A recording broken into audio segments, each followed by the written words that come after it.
మోసపు మాటలతో ప్రముఖులైన మత ప్రబోధకులు. కుటుంబ ఒడిదుడుకులతో నడుస్తుంటే ఇంటికేదో దరిద్రం పట్టింది అంటాము. అలాగే పౌర సమాజంలో భావదారిద్రంతో ఉన్నవారు ఎక్కువైతే ఆ సమాజం విష సాంస్కృతికి నిలయమవుతుంది. పౌర సమాజంలో ఒక సంస్కృతి, సాంప్రదాయం ప్రారంభం కావాలి అంటే ఏదో ఒక భావజాలంతో ప్రజలను చైతన్యపరిచే వేదిక కావాలి. ప్రజలను అభ్యుదయ భావాల వైపు నడిపించే వేదికలు అనేకం ఉన్నా ప్రజలు మతపరమైన బోధనలను వినటానికి చూపించే ఆసక్తి నిజ జీవితానికి పనికొచ్చే అంశాల మీద ఉండదు.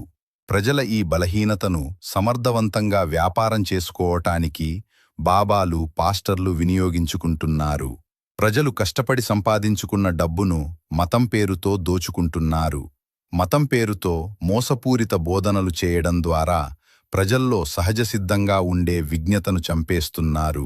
అలా చేసే వేలమందిలో ఈ కొద్దిమంది ప్రముఖ మతబోధకులను చూడండి.